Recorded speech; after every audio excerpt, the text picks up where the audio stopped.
Hi friends. आज एक important topic आपके लिए लेके आया हूँ और एक स्टोरी के रूप में मैं आपको बताऊँगा। तो आपको बहुत मज़ेदार लगेगा, आपको समझ में आ जाएगा और 100% मैं वादा करता हूँ कि अगर आपने कोई गलती दोबारा नहीं करेंगे अगर कर दिया है और अगर आप किसी को सच्ची सलाह दे पाएंगे। आज का टॉपिक है होम इंश्योरेंस क्या है, मैंडेटरी है, होम लोन इंश्योरेंस क्या है, होम लोन प्रोटेक्शन को क्या बोलते हैं, और अगर होम लोन इंश्योरेंस नहीं लेते हैं तो क्या है, अगर होम लोन इंश्योरेंस के अगेंस्ट में हम और क्या ऑप्शन ले सकते हैं, वो सारी चीज़ हम डिटेल में एग्जाम्पल के साथ डिस्कशन करेंगे। तो दोस्तों, ये वीडियो अंत तक ज़रूर देखना क्योंकि मैं उसको एक स्टोरी के रूप में बताना चाहता हूँ कि जिसकी वजह से आपको आपको क्या फ़ायदा हो सकता है, क्या नुकसान हो सकता है, उसका अंदाजा आ जाए। दोस्तों, अभी तक आपने मेरी चैनल को सब्सक्राइब नहीं किया तो सब्सक्राइब कीजिए, लाइक कीजिए और शेयर कीजिए। मैं रियल एस्टेट और अपार्टमेंट फ्लैट मेंटेनेंस और उसके रिलेटेड वीडियो लेके आपके पास हाजिर होता हूं। तो अगर आपने सब्सक्राइब में अगर बेल नहीं दबाया तो बेल दबा दीजिए, जिसकी वजह से मेरा वीडियो जब डाउनलोड होता है तो नोटिफिकेशन आपको जल्दी से मिल जाए। दोस्तों, टॉपिक को शुरुआत करते हैं। सबसे पहले मैं एक स्टोरी सुनाऊंगा। मैं एक रिलेटिव के यहाँ गया जिन्होंने हाल ही में एक नया अपार्टमेंट लिया है जिसकी कॉस्ट 60 लाख रुपीस उन्होंने दिया है। मैं उनको बधाई देने गया। उन्होंने मुझे बताया कि मैंने 60 लाख में अपार्टमेंट लिया है और इसमें से मैंने 40 लाख का बैंक से लोन लिया है। और उन्होंने बताया कि मुझे सबसे सस्ता रेट ऑफ इंटरेस्ट से मुझे होम लोन मिला है और मैं बहुत खुश हूँ। और बाकी का जो है मैंने अपनी जो सेविंग किया था उससे हिसाब से मैंने दिया हुआ है। मैंने उनको बधाई दी। उसके साथ साथ उन्होंने ये भी बताया कि 40 लाख की लोन के साथ साथ जब मैं बैंक में लोन का प्रोसेस कर रहा था तभी उन्होंने मुझे सलाह दी कि सर, आप ये लोन के साथ आप ये लोन का इंश्योरेंस भी करवा दीजिए, जिसकी वजह से अगर आपको फ्यूचर में कुछ भी प्रॉब्लम होता है तो आपके फैमिली के ऊपर डिपेंडेंसी कुछ न रहे और इमीडिएटली जितनी अमाउंट का आपका लोन पेंडिंग रहता है वो लोन इंश्योरेंस कंपनी बैंक को दे देगी, इसलिए आपकी फैमिली को कोई बर्डन नहीं रहेगा। तो ये उन्होंने बताया, इसलिए मैंने इंश्योरेंस, मेरे रिलेटिव बता रहे थे कि मैंने उसका इंश्योरेंस भी ले लिया। तो मैंने तो बहुत बड़ी अच्छा किया है, मैं बहुत खुश हूँ। मैंने उनको सच्चाई बताई कि रियलिटी क्या है। मैंने उनको बोला कि आपने लिया, चलो बहुत बढ़िया कर दिया, लेकिन सच्चाई कुछ और है।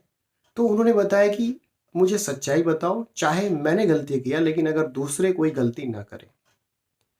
तो दोस्तों, होम लोन जब हम लेते हैं तो बहुत बैंक के साथ नेगोशिएशन करके फाइनल रेट डिफाइन कर लेते हैं, लेकिन बैंक वाले जब आप फाइनल करने जाते हैं तो आपको बताते हैं कि होम लोन के इंश्योरेंस आप ले लो और कुछ प्रीमियम आपको थोड़ा ज़्यादा देना पड़ेगा, लेकिन आप प्रोटेक्ट हो जाओगे, फैमिली ऊपर लायबिलिटी नहीं रहेगी और हम ले लेते हैं।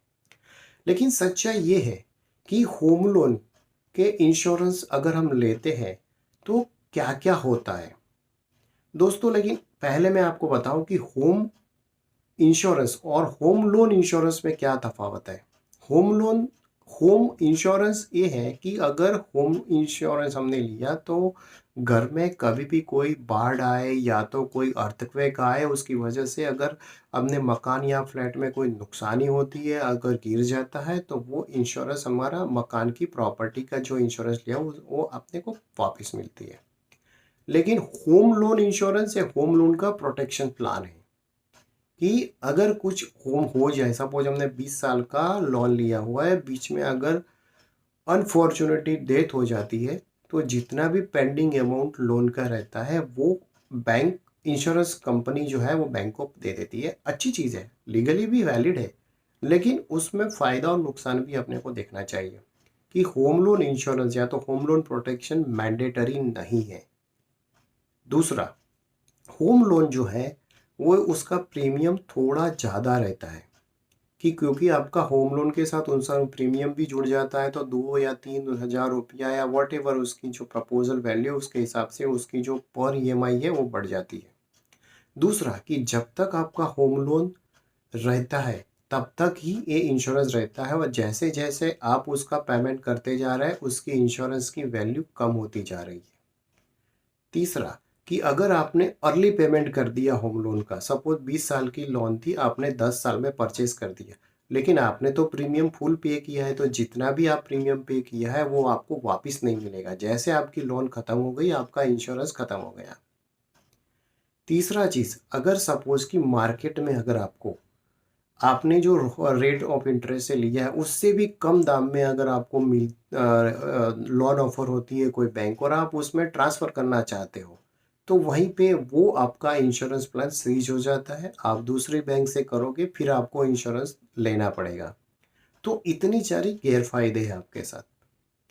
उसके अगेंस्ट में अगर मैं सुझाव दूंगा, और सारे फाइनेंशियल प्लानिंग प्लानर जो है वो सुझाव देते हैं कि इंस्टेड ऑफ आप अगर होम लोन इंश्योरेंस की जगह पे आप टर्म प्लान ले लेते हैं, तो आपको प्रीमियम जो होम लोन इंश्योरेंस में प्रीमियम देना पड़ता है या तो ईएमआई है, उससे आधी कीमत में आपको टर्म प्लान मिल जाएगा। दूसरा कि टर्म प्लान 20 साल का होगा तो 20 साल तक का आपका ये वैल्यूएशन सेम रहेगा, उसमें कोई कटौती नहीं होगी। जैसे आपको पेमेंट कर देते हैं तो होम लोन में आपका कम हो जाता है, ऐसे टर्म प्लान में कम नहीं होता है। अगर 20 साल का है तो 20 साल में आपने 20 लाख का लिया है तो 20 लाख टोटल रहता है। अगर बीच में आपको अनफॉर्चुनेटली डेथ हो जाती है तो टर्म प्लान में 100% अमाउंट आपको मिल जाएगी। चाहे आपने होम लोन में 5 लाख रुपया पे किया है, 15 लाख बाकी है, तो भी आपको 20 लाख पूरा मिल जाएगा। इसमें से आप 15 लाख की होम पेमेंट कर दो और 5 लाख अपने पास रहेगा, फैमिली को काम आ जाएगा। तो मैं अगर एक सिंपल एग्जांपल के साथ बताऊंगा कि 2 फ्लैट है, 2 फ्लैट में से एक 40 लाख का फ्लैट है, दोनों ने लोन लिया हुआ है 20-20 लाख का। एक बंदे ने जो ए फ्लैट में रहता है उसने लिया है होम लोन इंश्योरेंस और दूसरे ने लिया है टर्म प्लान।